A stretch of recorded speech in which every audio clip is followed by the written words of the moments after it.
She was 24 years old, dying alone in a Montana blizzard, the snow up to her chin, her hands the color of slate. She had come 2,000 miles on the promise of a stranger, and now that stranger was nowhere, and she was going to die in the dark with a letter still folded against her chest. Then the moon went out. A shadow stepped between her and the sky. Buffalo robes, a wide-brimmed hat, shoulders so broad they cut the wind in half. A gloved hand pressed two warm fingers to her throat, and a voice that sounded like the mountain itself had decided to speak rumbled out of the dark. Not today, little bird, not on my mountain. Stay with me by the fire tonight, friend, because the storm wasn't the worst thing trying to kill her, and the giant who carried her in from the snow was carrying secrets of his own. The blizzard came down off the Bitterroot Peaks like something that had been waiting. It did not howl, it screamed, it tore through the high passes of Montana Territory in the last week of December 1882 with a voice that sounded almost human, almost like grief, almost like a woman crying for something she had lost a long time ago and could never find again. The snow was not falling, the snow was being thrown sideways, horizontal, a wall of white that erased the world. And somewhere inside that wall, a young woman was dying. Cordelia Ashcroft did not know she was dying. That was the cruel part. Her body had stopped shivering an hour ago, and the cold that had bitten through her thin wool traveling coat had stopped feeling like cold at all. Now it felt like warmth, a slow, sweet, treacherous warmth that crept up her arms and legs and whispered into her chest that she should rest, just for a moment. Just close your eyes, Della. Just lay back in the snow and rest. Her father had warned her about this once in another life in a parlor in Boston with a fire going and the smell of pipe tobacco in the air. He had been a doctor. He had told her about men found frozen in the Massachusetts hills who had taken off their coats before they died, who had unbuttoned their shirts because they thought they were burning. The body lies to you at the end, Della, he had said. The body tells you sweet stories, so you will go quiet. She was 24 years old. She had honey blonde hair that had come loose from its pins and was now frozen against her cheek in pale ribbons. She had cornflower blue eyes that were having trouble staying open. She had a small carpet bag clutched against her chest with hands that had turned the color of slate. And she had a letter inside that carpet bag, a letter she had read so many times the paper had gone soft, a letter that had promised her a home. The letter had lied. The letter had said a man named Silas Thorne would meet her at Miller's Crossing. The letter had said the journey from town up to the homestead in the Bitterroot Valley was a half-day's ride in good weather. The letter had not said the stagecoach driver would refuse to go past the last way station because of the storm. The letter had not said she would have to hire a wagon from a half-drunk teamster who took her money and turned back 2 hours up the trail. The letter had not said her hired horse would spook at a cougar's scream and bolt sideways off a mountain road that was no road at all but a deer trace. The letter had not said the wagon would crack apart against a granite boulder and send her tumbling down a slope into a drift of snow so deep it swallowed her like a grave. She had crawled. She remembered crawling. She remembered finding the broken wagon, finding the dead horse with its neck twisted at the wrong angle, finding her carpet bag flung clear by the impact. She had crawled toward the only shelter she could see, a rock outcrop maybe 20 yards away, and somewhere in those 20 yards her body had decided it had crawled enough. She was sitting now, half buried, her back against the granite. The snow was at her chin. She could feel her eyes wanting to close. Then the moon went out. That was how she experienced it. The faint silver light that had been showing through the storm simply went away, eclipsed by something larger than a man had any right to be. A shadow had stepped between her and the sky. She tried to lift her head. Her neck would not work properly. She managed only a small motion enough to see the silhouette of a figure who seemed carved out of the storm itself. Buffalo robes, a wide-brimmed hat, shoulders so broad they cut the wind in half before it reached her, and in one gloved hand a lantern that swung gently and threw a low yellow light across her dying face. He knelt. She felt him kneel more than she saw it. The snow shifted. A weight came down beside her. Then a glove was peeled back and two fingers, warm fingers, hot fingers, pressed gently against the side of her throat where her pulse was supposed to be. A long pause. Then a voice. The voice did not sound like a voice. It sounded like the mountain itself had decided to speak. Low, slow, steady. A rumble that came from somewhere deeper than a chest. Not today, little bird, not on my mountain. She felt herself being lifted. The buffalo robe came around her like a closing door. She tried to say something. She tried to say her name or thank you or please, but her tongue had gone numb in her mouth, and what came out was nothing at all. The last thing she registered before the dark took her was the smell of him. Pine resin, wood smoke, leather, and underneath those, something older, something earthy, something like the long memory of stone.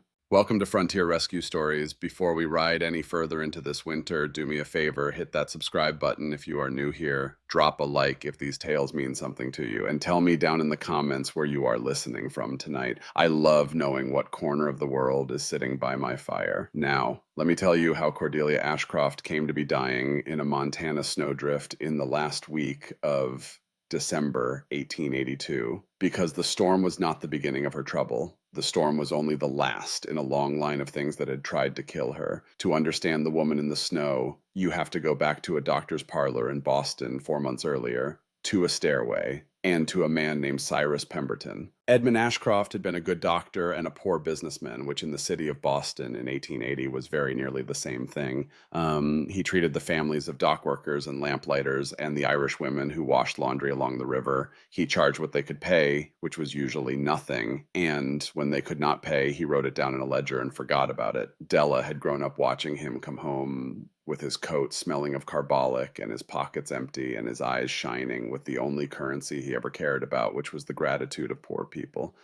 Her mother Vivian had loved him completely for this. Her mother had also died of typhus when Della was 10 years old, contracted from one of those same dock families, and Edmund Ashcroft had buried his wife and never married again and given the rest of his life to the work. He had needed money to buy quinine for the malaria cases that came up the river in summer. He had needed money for the diphtheria antitoxin. He had needed money for surgical instruments and chloroform and bandages and rent on the little clinic he kept above the apothecary on Beecham Street. And in 1877, when he had gone hat in hand to every bank in Boston and been turned away because the poor were not collateral, a man had come to him with an offer. The man's name was Cyrus Pemberton.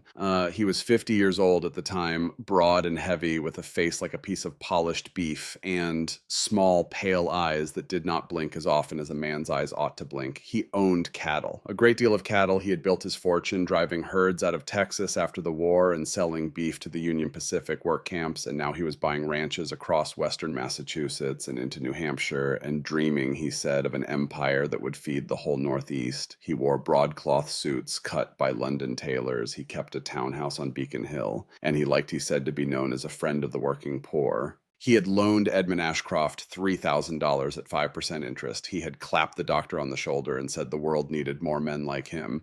And for 3 years, he had let the loan sit, accruing nothing more than what was on the original papers. And he had attended Edmund's clinic openings and Edmund's charitable suppers and Edmund's lectures on public sanitation. And he had smiled at Edmund's daughter, Della, whenever he saw her, and his pale eyes had lingered on her in a way that made her father stand up a little straighter and steer her out of the room. Edmund Ashcroft died of a heart attack in February of 1880. He died in his clinic between patients at the age of 54. Della was 22. She had been working as a governess in the home of a Beacon Hill family for 2 years, by then teaching French and piano to 2 little girls she loved, and she had been planning to move home to keep house for her father. The funeral was on a Tuesday. By the following Tuesday, Cyrus Pemberton was in the parlor of her father's house with a leather portfolio under his arm and a smile that did not reach his pale eyes. The papers he laid on the table showed a debt of $3,000 at compound interest calculated at 12% annually. The papers he laid on the table also showed a second loan dated 1879 for $2,000 more. Della had never heard of any second loan. She said so. Pemberton smiled and tapped his finger gently on her father's signature. A man's signature is a man's signature, Miss Ashcroft. I am sure you would not wish to suggest your father was in the habit of signing things he did not understand. She had stared at that signature for a long time. It looked like her father's. It almost certainly was not. Her father had been meticulous about money even when he had none, and he would have told her about a second loan, but she had no way to prove it. The witness on the second loan was a clerk named Hollis Croom, who had been in Pemberton's employ for many years and who had subsequently conveniently drowned in the Charles River one cold March night. The total Pemberton claimed she owed him, including interest and penalties, and the funeral expenses he had generously covered, came to $7,400. It was a sum she could not have raised in 20 years of governess wages. Pemberton sipped his tea and looked at her over the rim of his cup. There is, of course, another way to settle this, he said. His wife, Margaret, had died 3 years earlier. The official story was a fall down the back stairs of the Beacon Hill townhouse late one night while the staff slept. There had been bruises on her arms, the maid had said quietly, that did not match a fall. There had been a great deal of money paid to the maid afterward, and the maid had moved to Albany. The story in polite Boston society was that poor Cyrus had been so devoted to dear Margaret that he could hardly bear to speak her name. He spoke her name now. He said Margaret had been the great love of his life. He said no woman could ever replace her.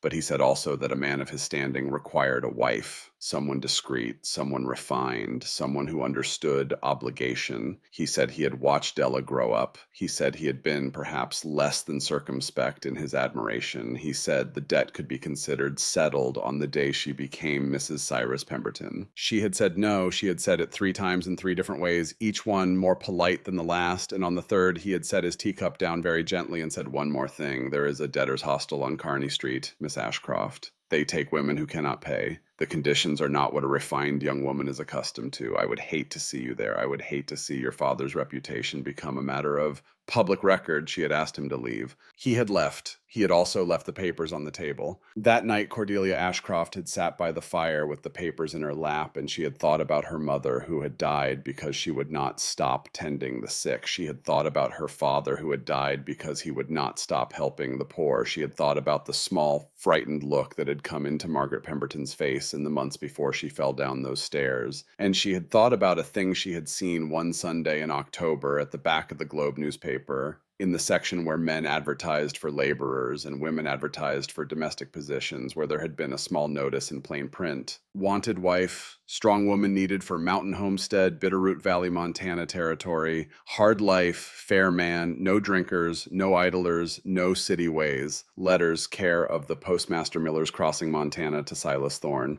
She had read that notice 3 times that Sunday, and she had laughed at it in the way a Boston girl laughs at the idea of a mountain, and she had turned the page. She had not known then that she would come back to it. She had not known then that she would tear it from the newspaper at the Beacon Hill Library 4 months later and fold it into the cover of her Bible and write a letter that very night. She wrote the letter at 2 in the morning by the light of one candle. She wrote it without crying because she had decided that she was finished crying. She told the truth as best she could without telling all of it. She said she was 23 years old. She said her father had been a doctor and was dead. She said she had been a governess and could read and write and cipher and sew and play the piano, none of which would matter on a mountain. But she said it anyway because she did not know what else to say. She said she was healthy. She said she was not afraid of work. She said she could not pay for her own passage and would understand if that disqualified her. She said she would expect to be treated with respect and would offer the same. She did not say what she was running from. She signed the letter Cordelia Ashcroft, and she walked it to the post office before sunrise, and she paid the postage with the last 6 cents in her purse. The reply came in 7 weeks. It came in a small, thin envelope with the postmark of Miller's Crossing, Montana territory. The handwriting on the outside was careful, slow, the hand of a man who did not write often and who had been taught to make his letters by a mother who insisted on it. Inside was a single sheet of paper. It said this: "Miss Ashcroft, your letter found me. I am 33 years old. I am a homesteader in the Bitterroot. I have a cabin and land and stock. I am not a handsome man. I do not speak much. I will never be a man for poetry. But I keep my word. You will have shelter. You will have food. You will never be afraid of me. I cannot pay your passage, but I will not leave you alone if you come. The journey is by train to Helena, and then by stage to Miller's Crossing. Write back if you wish to come. If you do not, I will understand. Yours, Silas Thorne." She had read the letter standing on the steps of the Beacon Hill post office. She had read it twice. Then she had walked 3 blocks to a tea shop and sat at a small table in the back and read it 11 more times. By the time the lamps were lit on the street outside, she had decided. She wrote back the same evening. She wrote that she would come. She wrote that she had a few small possessions, a Bible, some books, a brooch of her mother's. She wrote that she could leave in October. She did not tell him about Cyrus Pemberton. The letters went back and forth across the long miles of plain and prairie and mountain for the rest of that summer. He wrote to her about the homestead, about the way the aspens turned gold along the creek in September, about a heifer that had calved twins. He wrote that he had 2 younger brothers who lived on the place. He did not, in any of those letters, tell her much about his brothers. He wrote her short paragraphs that always ended with the same line: "I will not lie to you about the life. It is hard." but it is honest. Yours, Silas. She wrote to him about Boston, about the Charles in the Rain, about the Irish dock children she sometimes brought sweets to. She did not tell him she was selling everything she owned piece by piece to fund her ticket. She did not tell him she had come home one evening to find Cyrus Pemberton seated in her parlor with a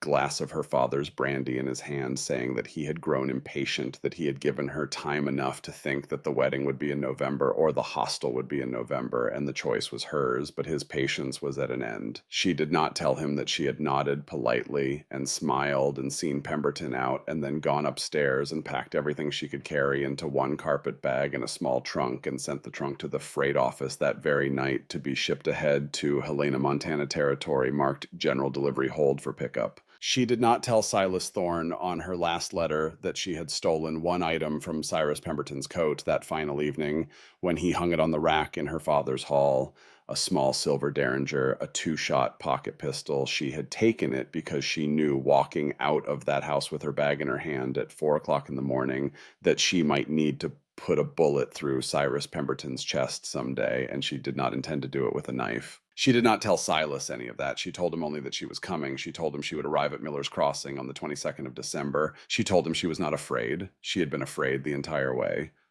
The train to Helena took 8 days. The stage to Miller's Crossing took 3 more. By the time the stagecoach driver pulled up at the way station and refused to go further into the storm, Della had lived on cold biscuits and weak coffee for nearly 2 weeks, and the inside of her chest felt scoured by exhaustion and dread. She had hired the teamster with the wagon because she had promised Silas she would arrive on the 22nd, and because she could not bear, after 24 days of running, to spend another night sleeping on a bench in a way station with strangers watching her in their sleep. The teamster had been drunk. The teamster had turned back. The horse had bolted. The wagon had crashed. And now she was being carried through a screaming blizzard by a man whose face she had not seen, whose voice she had heard only once, who had pressed his fingers to her throat and decided she was worth saving. She drifted in and out. The cold did not feel like cold anymore. It felt like the absence of everything. She was aware distantly of motion, of the great long stride of the man who carried her. She was aware that her cheek was pressed against fur, against something that smelled of wood smoke and pine resin, against the hard, slow beating of a heart larger than any heart she had ever been close to. She was aware that the wind was screaming, and yet she could not feel it on her face anymore because his body was between her and the wind.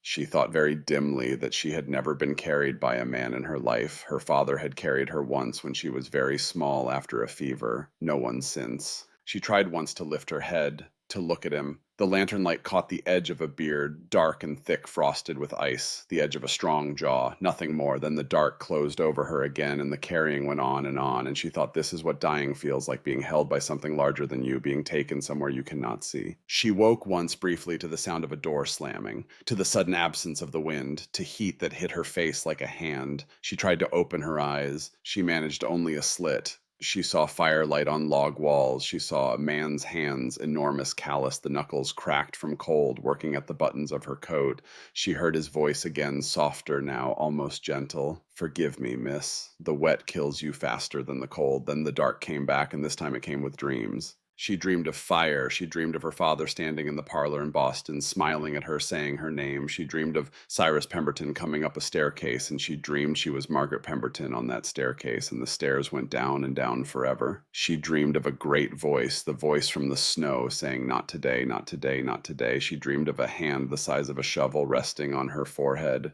cool, calloused, gentle. She dreamed she leaned into that hand and begged it not to leave. She dreamed it stayed. She woke for real on the third day. The first thing she registered was the smell, wood smoke, roasting meat, something herbal sage maybe, or yarrow.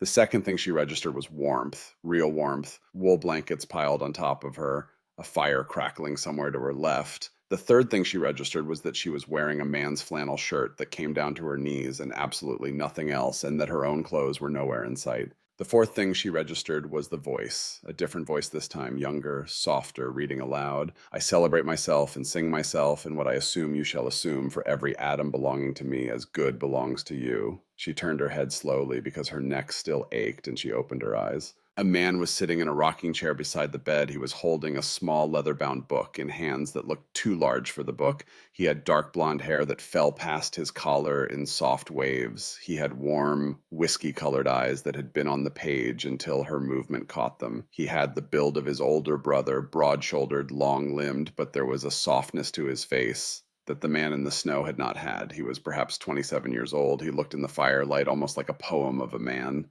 He saw her looking at him, and he closed the book very gently and laid it on the floor beside his chair, as if afraid the sound of it might startle her. "You're awake," he said. His voice was deep, but it had warmth in it the way a good cello has warmth. "Easy. Ma'am, don't try to sit up just yet. You've been out for 3 days." She opened her mouth. Her tongue was dry. He saw it before she could ask, and he reached for a tin cup on the small table beside the bed and held it to her lips. The water was clean and cold and tasted like the high country. She drank in small swallows. He took the cup away. "I'm Beauregard," he said. "Most folks call me Beau. I'm the youngest. There's 3 of us. My brother Silas brought you in." Her hand moved weakly against the blanket. She tried to remember the name and the letters. Silas Thorne, the man who had said he would never lie to her, the man who had carried her through the storm. She formed a question just barely with a voice that came out thin as a reed. 3. Beau Thorne nodded slowly. She saw a flicker of something across his face. Not deception, something more like an apology. 3 brothers, ma'am. Yes, Silas didn't write you about us, me and Rhett, that is. He wanted you to come for him, not for the rest. He thought it was more honest that way. Whether he was right about that, well, that's between him and you. But you should know we live here. All 3 of us. This is our place. She closed her eyes. She felt the room tilt very slightly. 3 men. She had come 2,000 miles to a cabin she had imagined as having 1 man in it, and now there were 3. Beau saw her face, and his voice came back even gentler. "Easy now. None of us mean you any harm. Silas was real clear with me and Rhett before you came. You're his bride if you choose to be, not ours. We're brothers, miss. We ain't bandits. You have my word on that." A door opened then somewhere in the cabin. Heavy boots crossed wood. 2 pairs, not 1. She heard the second pair stop in the doorway. The first pair kept coming. She turned her head again and looked for the first time in waking life at the man who had carried her in. He was the largest human being she had ever seen up close. 6.5 feet, at least, maybe more. Shoulders that filled a door frame, a chest like the side of a barn. He was wearing a flannel shirt and a leather vest and dark wool trousers and tall boots, and his hair was the color of dark chestnut and hung loose to his collar. His beard was a few weeks past trimmed. His eyes were the color of whiskey held up to a fire. There were scars on his hands, and one along the line of his cheekbone, faded old. He did not look at her like a man who was glad to see her awake. He looked at her like a man who had been carrying a weight a long time and was not sure he could put it down. The second man in the doorway was a half step behind him, shorter by an inch, but not by much. Sandy blonde hair, whiskey eyes, a cocky tilt to his mouth that was half a smile and half a dare. This one was leaner than the first, built like a wolf. He was watching her with frank curiosity. The big man crossed the room and stopped at the foot of the bed. Beau rose from the rocking chair without being asked and moved aside. "Miss Ashcroft," the big man said.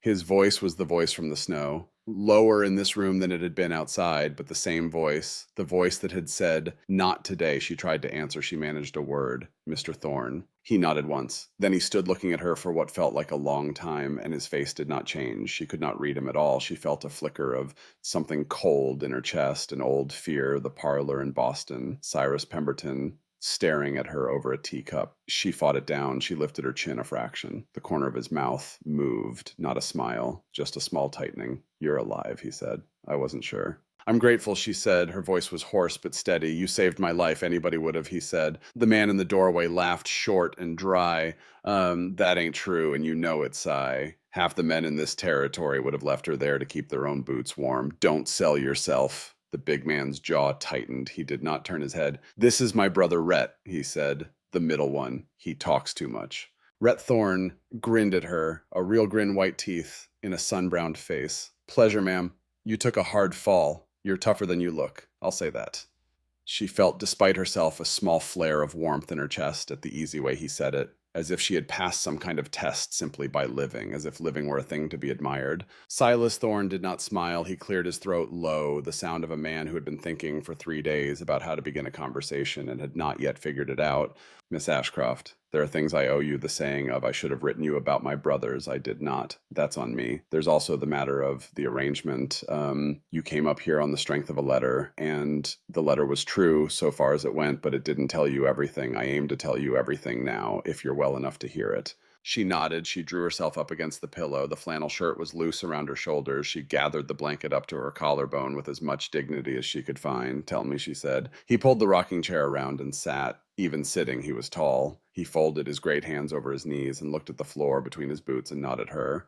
"Bo and Red are my brothers," he said. "We were raised on this place. Our mother died when our sister Annalise was born. Bo was 9 then. I was 15. Rhett was 12. Our father died 2 years ago. Annalise herself died when she was 12. There's 4 graves on this mountain, and 3 of them belong to us. The fourth I dug for myself." Della felt her breath catch. "I was at war when our sister died," he said. He still did not look up. "I was with the 5th Cavalry under General Crook in the Wyoming Territory. I came home from that war a different man than I went out as. There are things I did up there that I will never make right. When I came back, my sister had been in the ground 2 weeks, and Bo and Rhett had buried her by themselves. I did not handle it well.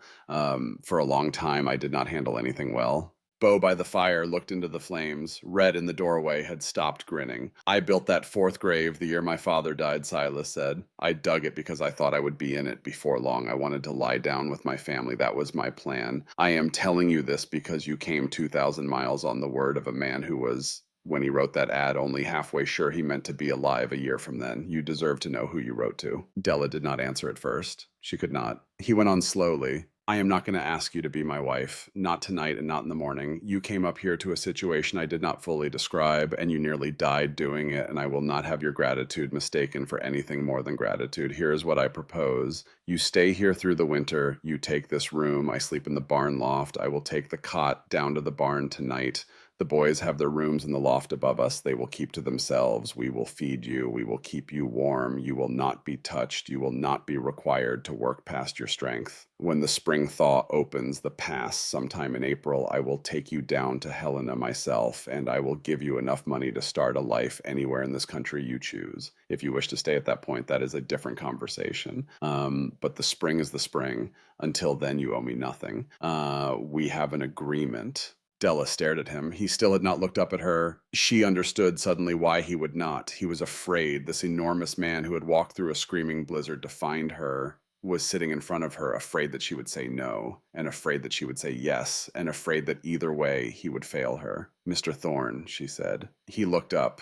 His eyes in the firelight were the color of dark honey, and there was a tiredness in them that was older than the war he had just spoken of. There was something else, too, something she did not have a word for yet. She would find the word later. The word, when she found it, would be hope. A small hope, fragile, half ashamed of itself, but hope. She swallowed. "Mr. Thorne," she said again, "I accept your terms. I will think about the rest through the winter. I cannot promise you more than that tonight." His shoulders moved just a little, a long-held breath easing out. "That's all I'm asking," he said. There was a long pause. The fire popped. Somewhere outside, the wind that had nearly killed her was still screaming through the high passes, but in here in the cabin, the screaming was very far away. Then she said the thing she had been afraid to say. "Mr. Thorne, I have not been entirely truthful with you either." He said nothing. He waited. "There is a man," she said, "a man in Boston. He believes I owe him a debt. He believes I owe him my hand in marriage. He is not a man who accepts losing what he has decided is his. I do not think he will follow me to Montana, but I cannot swear to you that he will not." She watched his face. His face did not change. The jaw tightened a fraction. That was all. "What is his name?" he said. "Cyrus Pemberton."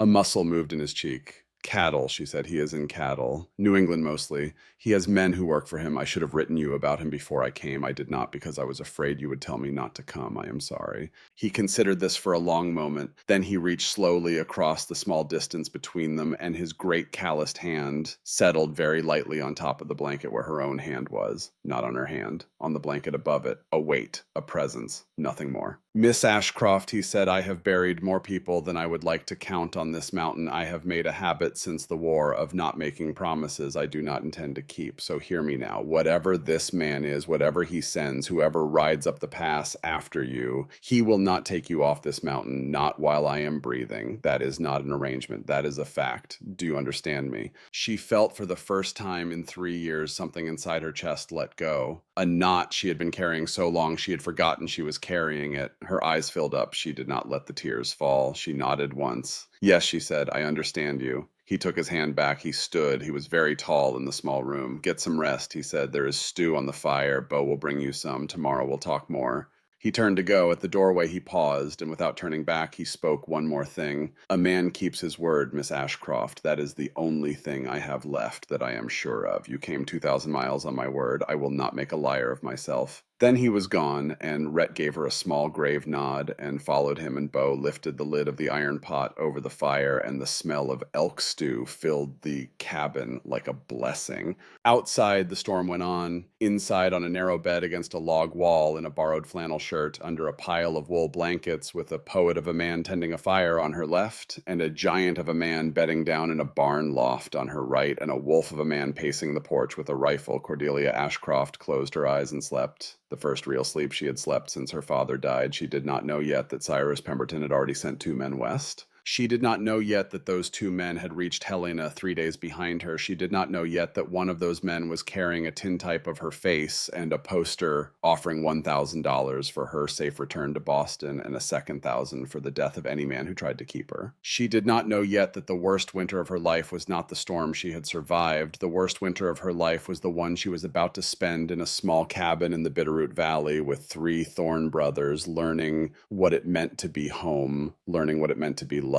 and learning slowly, painfully, that some debts in this world cannot be settled by running. Some debts have to be answered. But that is a story for the next part of the night. For now, in the cabin, the fire popped. Bo Thorne, the youngest, the quiet one, the one with whiskey eyes and a Walt Whitman in his pocket, ladled stew into a wooden bowl. He carried it to the bed. He set it on the small table beside her. He did not look at her face for too long, because he was the kind of man who understood instinctively that a frightened woman in a strange bed deserved the gift of not being looked at. He turned to leave. At the door, he stopped and looked back over his shoulder. "Miss Ashcroft," he said, "there is one more thing I think you should know tonight."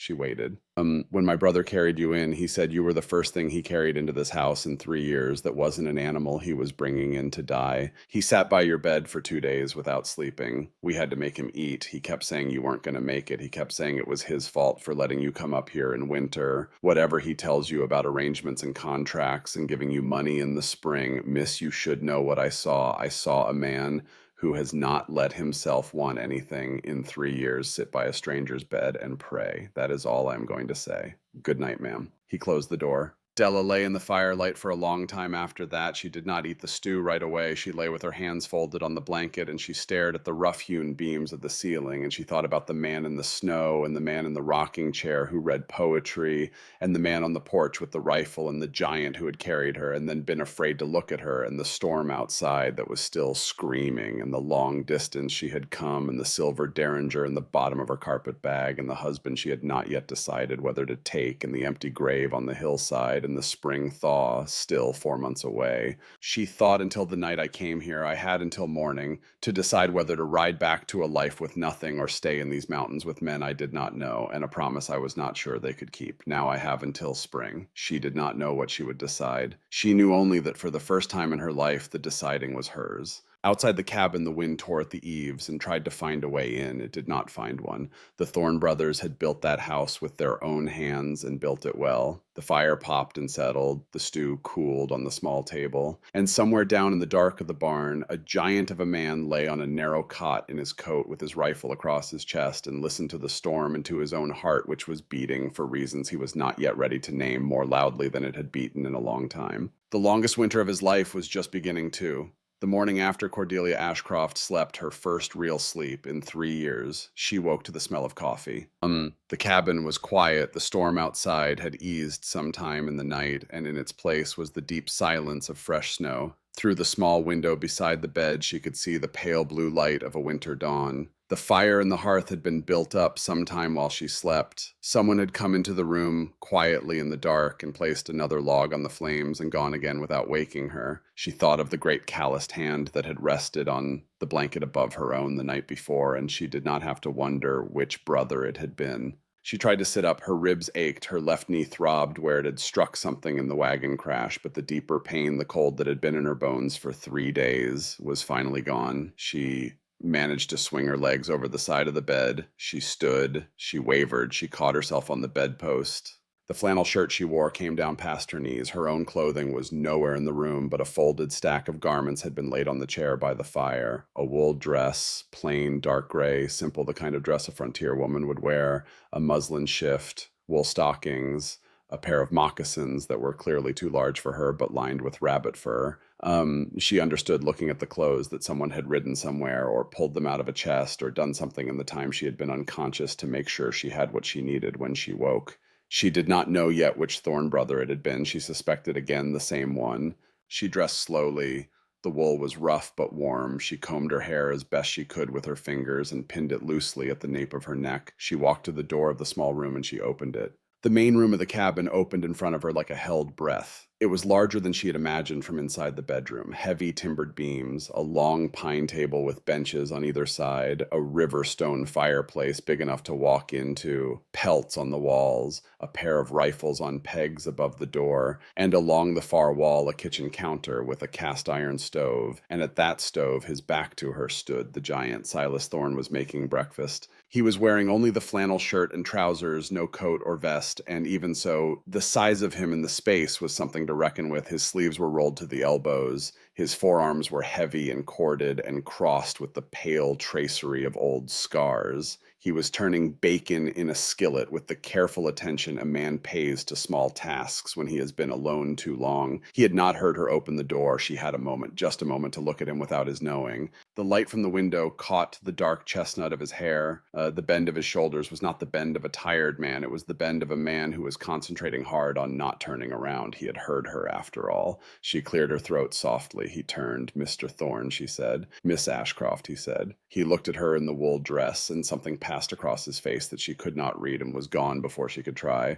He nodded toward the table. "Sit down. Coffee's hot. Bacon's almost." She sat. He brought a tin mug to the table and set it in front of her. He did not pour the coffee himself, but left the pot on a trivet within her reach. She understood that this was a courtesy. He was not going to wait on her like a servant. He was also not going to make her get up and cross the room. He was finding on the spot the line between care and respect, and he was walking it carefully. The bacon came onto her plate next. Then biscuits, 3 of them golden brown, with a small crock of butter and another of honey. He set down a plate for himself across from her and sat. "Rhett is feeding the stock," he said. "Bo is up at the wood pile splitting kindling for the day. They'll be back by midday." She nodded. She picked up the biscuit. Her hand was steadier than she had expected. "Did you sleep?" she asked. He paused with his coffee halfway to his mouth. "Some," he said. She looked at his face. She saw the dark beneath his eyes that said he had not slept much at all. She did not press. They ate in silence for a while. The fire popped. Outside, the wind had died completely, and she could hear faintly the sound of Bo singing something low and tuneless out by the woodpile. Silas ate the way a man eats who has been a soldier, quickly, without ceremony, without waste. He finished before she was halfway through. He did not get up. He sat with his hands wrapped around his coffee mug, and he looked at the table, not at her. "Mr. Thorne," she said. He looked up.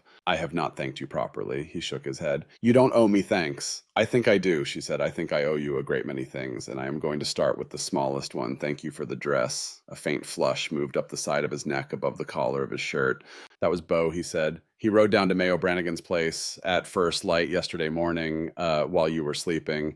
The O'Branigans run the dry goods at Miller's Crossing. May's about your size. She sent up 2 dresses and a shift and these moccasins. She also sent a note saying if you needed anything else to send word." Della smiled. It was a small smile, the first she had felt move across her face in a long time. "Then thank you to Bo and to May," and she added more quietly to whoever it was who came in last night and put a log on the fire. He was very still for a moment. Then he nodded once, and he did not deny it, and that was answer enough. The day moved slowly after that, and she liked it slow. She helped wash the breakfast dishes over his protest because she could not bear to sit and be waited on. She found the cabin to be on closer inspection, a place built by men who knew what they were doing. The chinking between the logs was tight. The shelves were level, the floors were swept. Bo, she would learn, was the one who kept the inside in order and tended the small artisan work, the mending and the carving and the quiet things. Rhett tended the stock and the trapping and ran the outdoor lines. Silas did everything else, and the things he did well. When the dishes were finished, she sat by the fire and she let him show her slowly the layout of the place. The pantry off the kitchen, the cellar door beneath the rug, the locked cabinet over the door where the powder and the long rifles were kept. The hooks by the entry where the heavy coats hung and which one was hers, now a smaller buffalo coat that had been their mother's, that had been folded in a chest for 13 years. She put her hand on the buffalo coat. The fur was dense and warm and smelled faintly of cedar. Your mother, she said. Margot, he said, from St. Louis. Beauchamp was her family name. She married my father in 1848. They came west in 50. Beau carries her family name as his given name, Beauregard. Same Beau, same root. She picked it before he was born. That is a beautiful name, Della said. She was a beautiful woman, he said. Then he turned away and busied himself with the wood box, and she understood that the conversation had ended. Beau came in for the noon meal with snow on his shoulders and his cheeks red from the cold. He saw her sitting at the table, and he stopped just inside the doorway, and his whole face changed. He had the kind of face she realized that hid nothing. Whatever he felt, his face said it before his mouth could. Miss Ashcroft, he said, you're up. She is up, Silas said from the stove. And she has eaten, and she has decided she is going to wash the lunch dishes too, whether I like it or not, so I would suggest you eat fast. Della laughed. It surprised her. It surprised both of them. It was a small laugh, but it was a real one, and it changed the air in the cabin in a way she could feel. Beau grinned and crossed to the table and folded his long body down onto the bench across from her. Up close in the daylight, he was even more striking than he had been in the firelight, the whiskey eyes, the dark blonde hair. There was a softness around his mouth that the older brother did not have at all. Silas was carved out of granite. Beau was carved out of something warmer. Rhett came in 20 minutes later, stamping snow off his boots with 2 snowshoe hairs slung over his shoulder and a smile that was already half a tease. Look at this, he said.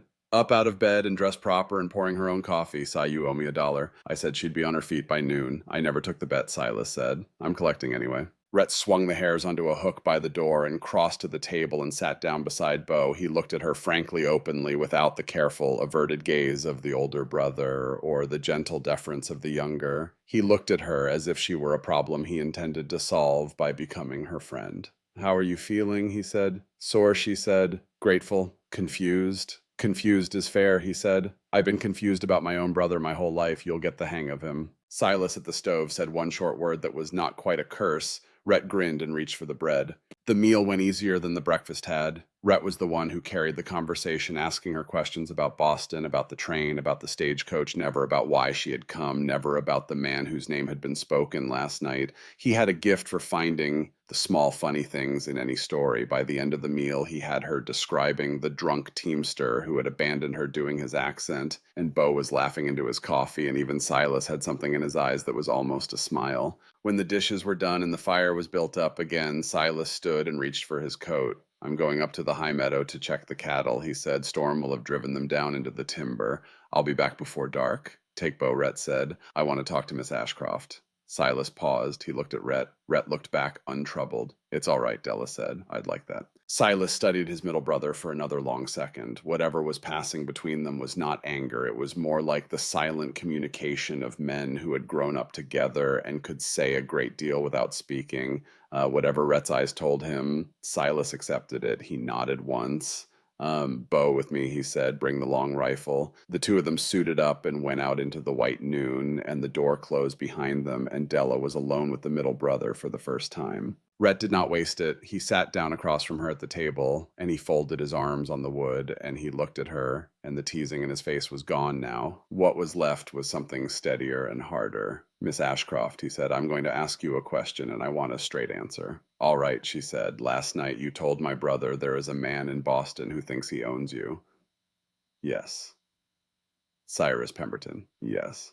How dangerous is he? Don't soften it. I need to know what's coming. She drew a breath. She told him. She told him about her father, about the loans, about the death of Margaret Pemberton on a back staircase, about the maid who had been paid off and moved to Albany. She told him about the $7,400, about the debtor's hostel, about the night Cyrus Pemberton had sat in her parlor with her father's brandy in his hand and told her she was running out of time. She told him about packing a carpetbag at 4 a.m. She told him about the trunk she had sent ahead to Helena, and then because he had asked her not to soften it, she told him the last thing. I took something from him on my way out, she said. What? She stood up, walked to the bedroom, opened her carpet bag at the foot of the bed, and brought back the small silver derringer. She set it on the table between them. The two barrels caught the firelight. A pocket pistol, she said, 2 shots. It was in his coat, which he hung on my father's coat rack the last time he came to the house. I took it because I had decided that if he sent men after me, I was not going to be the only one in the room with a weapon. Rhett looked at the pistol. He looked at her. Then he did something she did not expect. He picked up the derringer, broke it open, checked the load, snapped it closed, and slid it back across the table to her with a small, respectful nod. You loaded it correctly, he said. Most folks don't the first time. Where did you learn? My father, she said. He kept a revolver in his clinic. He showed me how when I turned 16. He said a doctor's daughter who lived alone above a bad neighborhood ought to know one end of a gun from the other. Your father said Rhett sounds like a man I would have liked. He was, she said. The middle brother sat back. He rubbed his jaw. He looked at the fire for a long moment. I'll tell you something now, Miss Ashcroft. Rhett Thorne does not speak for his older brother. Silas does that for himself, but I will tell you what I know about Silas, which is this. 6 years ago, he came home from a war he should never have fought in, and he found our sister dead. He spent 2 years trying to drink himself into the grave he dug for himself up on that hillside. Bo and I pulled him out of it. Took us 2 years. 6 months ago, he started writing letters to a woman in Boston. He didn't tell us about the letters at first. We figured it out from the postage and the trips down to the crossing. Whoever you are, whatever you wrote in those letters, you brought him back to himself in a way me and Bo couldn't. He read your last letter sitting on this porch in the rain in August, and he was smiling like I haven't seen him smile since before the war. Now you're here, and there is a man in Boston coming after you. I want you to understand something. We are not going to give you up, not because of any contract, because my brother smiled in the rain. Are you hearing me? She was hearing him. Her eyes were full. She nodded. He nodded back. He stood. I'm going to go split wood, he said. You stay by the fire. If Bo gets back before Cy, you tell him what you told me. If Cy gets back first, you tell him too. No more secrets in this house. Agreed, agreed, she said. He pulled on his coat and went out. She sat alone by the fire for a long time after that. The derringer lay on the table where she had set it. She did not put it away.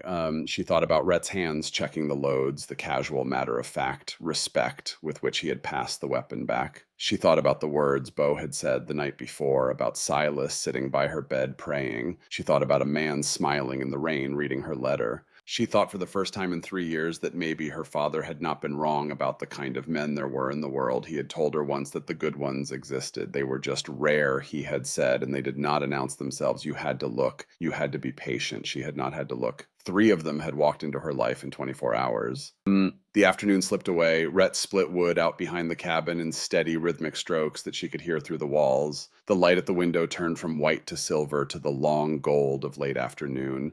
She made tea, found that they had real China tea in a tin, decided she would tell Bo later that whoever had thought to keep it for her was a kind person. She found a basket of mending in the corner, took out a pair of trousers with a torn knee, and sat by the fire and stitched. Silas and Bo came back at dusk with their coats white and their faces red and the smell of pine and cold on them. Silas saw her at the fire with the mending in her lap and stopped just inside the door. She watched his face.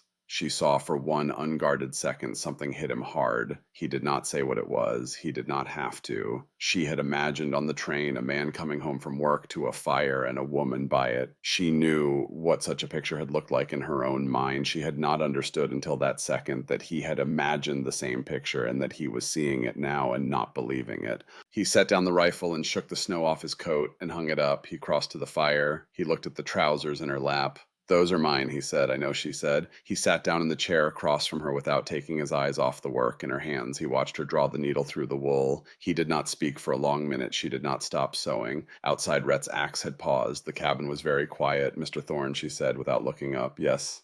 I told your brother Rhett everything this afternoon about the man, everything I did not tell you last night. He said no more secrets in this house. So now I am telling you also, in case he does not. The man's name is Cyrus Pemberton, and he is the kind of man who killed his first wife. I do not know that for a court of law. I know it the way a woman knows things. He has money and patience, and he believes I am his property. He will come. I do not know when, but he will come. And I took a pistol from him before I left, which is on the table there, and I would rather you all know I have it than discover it some night. She finished the seam. She tied it off. She raised her eyes. Silas was looking at her, not at the trousers, at her face. She had thought the first time she saw him in the bedroom that his eyes were the color of whiskey. She saw now that there was firelight in them and that the firelight made them gold. He did not blink. He did not look away. The silence between them was not awkward. It was something else, something she did not yet have a word for, the same way she had not had a word for what she had seen in his face the night before. "Thank you for telling me," he said finally. His voice was lower than it had been all day. He stood up. "Supper," he said, "will be ready in an hour. Bo is making it. Rhett will be in soon. I am going to step out and check the perimeter one time before dark." He picked up the rifle on his way to the door. He stopped with one hand on the latch and he spoke without turning. "Miss Ashcroft." "Yes. If Cyrus Pemberton comes up this mountain, he is not going to find what he expects." "What is he going to find?" she asked very quietly.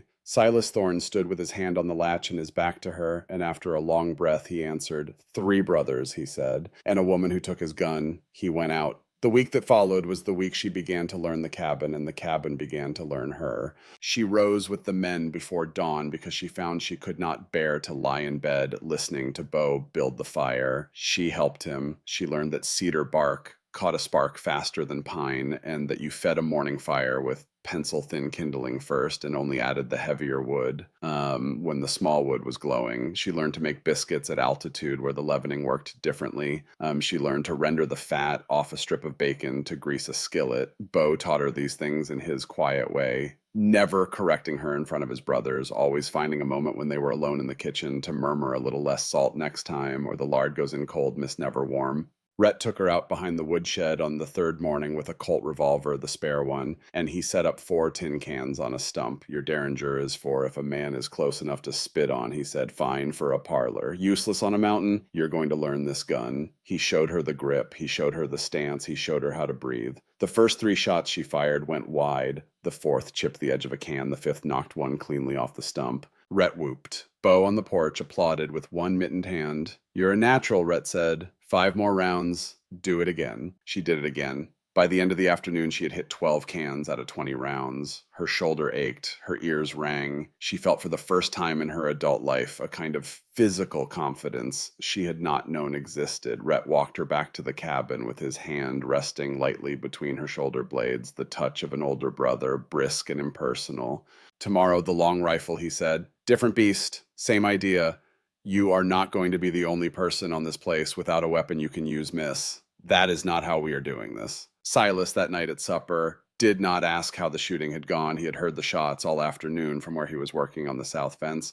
But when she set the table, he caught her wrist briefly as she reached past him to put down a cup. His grip was extraordinarily light for a hand that size. She froze. He turned her hand over, palm up. A small, angry blister had formed on the meat below her thumb from the kick of the Colt. "Bear grease," he said. "Bo has a pot in the pantry. Put it on tonight before you sleep." He let her hand go. He did not look at her. He went on cutting his meat. She thought about that touch all evening, the lightness of it, the deliberateness. He had not held her wrist any longer than he had needed to. She thought about how a man as large as he was could move his hands so carefully. She thought about the way he had handed her the coffee that first morning, the way he had set the pot within her reach but had not poured for her. She thought, this man is teaching me in increments so small I am barely noticing that I am safe in this house. She put bear grease on her hand before she slept. A storm came in on the 5th night, not the screaming kind that had nearly killed her, but a steady, patient blizzard that buried the door to the eaves by morning and kept them inside for 2 full days. The 4 of them were trapped together in the cabin with the wind pressing against the windows and the fire roaring. It was during those 2 days that the talking happened. It happened in pieces. Rhett told her about the time a black bear had walked into the kitchen through an unlatched door and stood looking at him over the table for a full minute before turning around and walking out. Bo told her about the harmonica he carried in his pocket, which had been their father's, and he played a slow tune called Shenandoah that brought her unexpectedly close to tears. She told them in turn about her mother's funeral, about the Irish woman who had come to lay out the body and had sung a Gaelic lament that the priest had tried to stop and finally had given up trying. She told them about teaching French to a Beecham Street girl who had laughed every time Della pronounced the word for cat, which the child insisted sounded like a sneeze. Silas listened more than he spoke. But on the second night after Bo had gone to bed in the loft and Rhett had stretched out on the bench by the fire and fallen asleep with his hat over his face, Silas and Della were left alone at the kitchen table. The fire was low. The wind had quieted to a steady mutter. He had a cup of coffee in his hands that had long since gone cold. He had not refilled it. She said very quietly, "You have not told me about your sister." He did not answer for a long time. She thought she had gone too far. She was about to apologize when he spoke. "Annalise was 12, he said. She had our mother's hair, black. Most folks expect mountain children to be hardy. She was not. She was a bookish child. She wanted to be a teacher. She wrote me letters all through the war. I have them upstairs in a box. The last one she sent reached me in August of 76 in Wyoming. She wrote that she had read 3 new books that summer. She asked me to bring her something pretty when I came home. She died in October. I was discharged in March. I stood on the hillside with Bo and Rhett, and they showed me the 4 graves. And I went down to the saloon at the crossing that night, and I tried to get a man to kill me. He wouldn't. I came home at dawn. I dug the 4th grave that week. His voice did not crack. It only got lower and lower until it was nearly gone. I told myself he said that the 4th grave was for me. The truth is, it was for the man I used to be. I did not know that until last week. I thought I was burying myself. I was burying him. He looked up. The fire caught his eyes again. The whiskey was gold. "Miss Ashcroft," he said, "I do not know what you are to me yet. I do not know what I am to you. But I know that I have not spoken Annalise's name out loud in 3 years, and tonight I have spoken it twice, and the second time was easier than the first. I do not know what to do with that information. I am only telling it to you because you asked." Della reached very slowly across the table. She did not take his hand. She did not touch him. She laid her hand on the wood palm up between them. She did not speak. He looked at her hand for a long time. Then he put his own hand down, palm up beside hers, not on hers, beside hers. The edges of their fingers brushed for 1 second, the lightest possible contact, and a thing moved in her chest that had no name and needed none. The fire popped. Outside, the wind dropped to nothing. The storm was passing. He did not move his hand. She did not move hers. They stayed that way side by side on the kitchen table for a long, quiet minute. Then Rhett snored on the bench, and the spell broke softly, and Silas drew his hand back and stood and said goodnight and went out to the barn. Della sat by the dying fire alone for a while longer. She thought winter always ends. She did not know yet where she had heard that phrase. She would hear Silas say it 2 days later, looking at a thaw line on a fence post. She would hear him say it again in February after a wolf killed one of the heifers. She would hear it become the small private rhythm of the house, a thing said when things were hard, a thing said when nothing else would help. Winter always ends. She thought it now for the first time without knowing she was thinking it. She climbed into the narrow bed in the small room.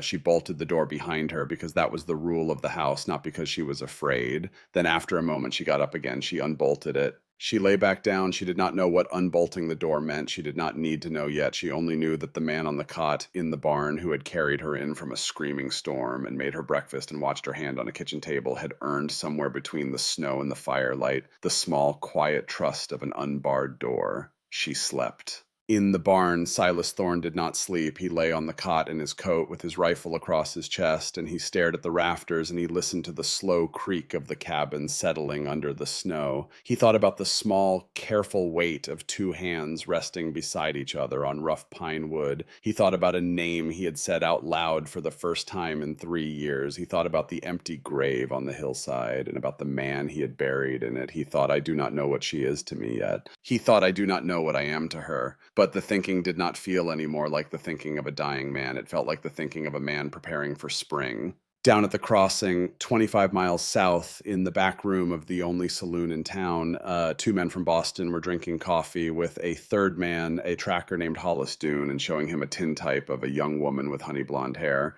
They asked him if he had seen anyone matching the description come through on the stage. The bartender who had heard about the wagon crash in the storm had already told them yes. They asked Hollis Dune if he could find the wreck. He said for the right money he could find anything. They paid him half up front and promised the other half on delivery. The next morning, Hollis Dune rode north out of Miller's Crossing into the Bitterroot with 2 Boston men trailing behind him and $1,000 bounty in his saddlebag and instructions that read alive if possible. The woman, the man who took her dead if necessary. The wind that morning had come around out of the south. The thaw was beginning. The thaw line crept up the south side of every fence post in the Bitterroot like a slow tide. By the second week of January, it had risen 4 inches. By the third week, it had risen 7. The snow on the cabin roof began to slide in the afternoons in long, shuddering avalanches that thumped the eaves and made Bo look up from his work and say, "Listen, the mountain is letting go." Della began to understand that winter on a Montana homestead was not one season, but a dozen smaller ones, each with its own weather and its own meaning, and that the men around her read those small seasons the way she had once read the chapters of a novel. The morning Rhett rode in from his trap line with snow on his shoulders and his face set hard. She was outside the cabin pinning wash to a line strung between two pines. Bo was in the barn. Silas was up on the south fence 2 ridges over, laying new rails where the wolves had gotten into the cattle pen.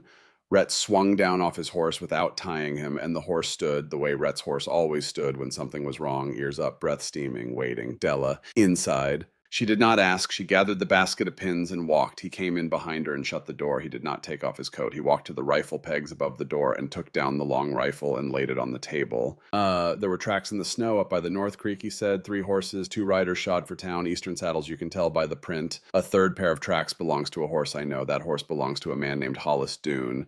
Doone is a tracker out of Helena. He hires himself out for finding things, mostly cattle, sometimes people. She felt the breath leave her body all at once. How far, she said. 2 days behind, Rhett said. Maybe less. They are working slow because Doone is good and he is being careful, and because the snow is melting in the afternoons and freezing again at night, and that is hard country to track in. But they are coming up the creek. They will be on this side of the ridge by tomorrow night. Day after at the latest. How many? 3, including Doone. Della sat down on the bench. She put her hands flat on the table in front of her so that she could feel the wood. She thought about the silver derringer in her carpet bag. She thought about the Colt revolver Rhett had taught her to shoot. She thought about the long rifle on the table. I will get Silas, Rhett said. No, she said. Sit down. Tell me everything you know about how Hollis Doone works. Rhett looked at her. Then he sat down. And he told her. Doone, he said, was a man who had run scouts for the army during the Indian campaigns and had since gone private. He was 45, lean as a knife blade, did not drink, did not gamble, did not waste a word. He worked for whoever paid. He had brought a man back to a hanging from the Yukon once 3 months overland in winter, and the man had been alive when he arrived. Doone did not lose what he was sent for. The 2 men with him would be Pemberton's Eastern men, no good in the country, but they would have money and they would have papers. What papers, Della said. A warrant, probably, Rhett said, or something dressed up to look like one. Pemberton has lawyers. He will have done it legal looking. They will come to the door with documents that say you are an absconding debtor and that you stole the pistol and that they have authority to take you back to Massachusetts. If we resist on paper, we are interfering with a lawful arrest on paper. Della nodded slowly. She said, then we cannot kill them. Rhett looked at her for a long moment. That is correct, he said. We cannot kill them. Not unless they shoot first, and if they are smart, they will not. Doone will not shoot first. Doone will hand over a paper. Della said, then we have to make them choose to leave. Rhett's mouth pulled to one side, almost a smile, but not quite. Now you are thinking like a thorn, he said. Get Silas, she said. Get Bo. We need all of us at this table within the hour. Rhett went out. She sat in the empty cabin with her hands flat on the wood, and she did not let herself shake. She thought, I have been a frightened woman for 3 years, and I have just stopped being one. She did not know exactly when she had stopped. Sometime between the kitchen table the night of the storm and this moment. Sometime when she had not been watching it happen. The 4 of them sat at the table inside an hour. Silas came in last, his face hard from the cold and harder from what Rhett had told him on the way down. He hung his coat. He walked to the table. He did not sit. He stood across from her and looked at her, and the look on his face was the look of a man who was about to ask her to make a choice. Silas, she said. Sit, he sat. I have been thinking, she said, since Rhett told me, Hollis Doone is going to come with papers. He will not shoot first. The papers will say I am a debtor and a thief. If you fight him on the porch with rifles, even if you win, the law in Helena will come for you. Pemberton will see to it. He will have witnesses. He will have a sheriff. He will burn this place down inside of a season, and you 3 will be in a federal prison or hanged. That is what Pemberton wants. He does not actually need me. He needs to win. He needs Boston to see that nobody crosses Cyrus Pemberton. Silas was very still. So were his brothers. I have one chance, she said, and the chance is this. I have been hiding from him for 4 months. I have not fought him. I have run. He has built his whole case on the fact that I am running. So I am going to stop running. What does that mean? Said Bo quietly. It means Della said that I am going to write a letter tonight to a lawyer in Helena. A real one. not a frontier shyster, a man with a name back east. I am going to tell that lawyer exactly what Cyrus Pemberton did to my father and to his first wife and to me. I am going to send affidavits. I am going to send the page from my father's appointment book that proves he was in Concord on the day of the second loan and could not possibly have signed papers in Boston. I am going to put my name on the record. I am going to make myself on paper the accuser before he can make me on paper the accused. The first one to file is the one the law believes. That is how it works in Massachusetts. I would guess it works the same way here. Silas said, "You have your father's appointment book." I have a page from it. She said, "I tore it out of the parlor desk before I left Boston. I knew what the second loan said. I knew it was a forgery. I did not know what I was going to do with the page. Now I do." Rhett let out a breath that was almost a laugh. "Lord above," he said. "She came up that mountain with a derringer and a piece of evidence sewed into her coat." Della almost smiled.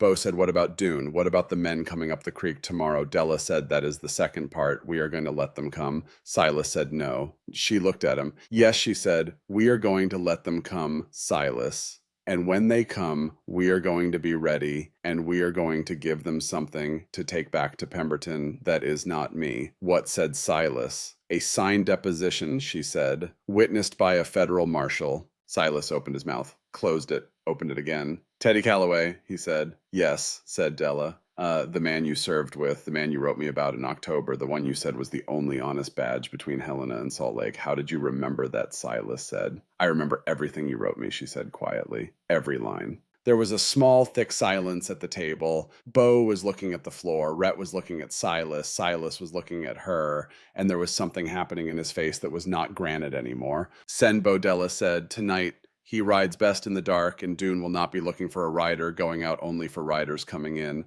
Bo goes to Helena. Bo finds Calloway. Bo brings him back here under federal authority. If Calloway is on this porch when Dune arrives, Dune will hand his papers to Calloway, and Calloway will hand them back to Dune with a word about jurisdiction and forgery, and Dune will turn around. Dune is not stupid. Dune does not work a job that has gone bad." "How long does Bo need?" said Rhett. "4 days," said Silas slowly. "3 if he kills the horse." Bo said, "I am not killing a horse. I will do it in 3 on Cinder. Cinder can do it." Della said, "Then we have 3 days. We have to hold this place for 3 days while Bo rides. That is the second piece of the plan." She drew a breath. "We do not engage them," she said. "Not at the door, not on the porch. We do not let them see me. Dune is good, but he is one man, and he has to sleep, and so do the Boston men. They will camp at the meadow below the lower pasture. They will scout up to the cabin at first light. We get to that meadow first. We are not going to fight them. We are going to spook them. Every night, for 3 nights in the dark, we are going to make this mountain feel haunted. We move their picket line. We let their horses loose. We rake snow over their tracks. We fire 1 rifle from the ridge above their camp at midnight and put a ball into the dirt 20 feet from their fire. Not at them, near them. 3 nights of that, and Dune will start to think the country is against him. Boston men will not last 2 of those nights. They will be begging Dune to retreat by the 3rd. Rhett was grinning now, openly. "She has been a soldier the whole time," he said. "She was just hiding it." Silas was not smiling. He was looking at her the way he had looked at her across the kitchen table in the storm, and there was something in his eyes that was past granite and past whiskey and into something hotter and more difficult. He said, "You understand that if any one of those men dies on this mountain in the next 3 days, Pemberton wins."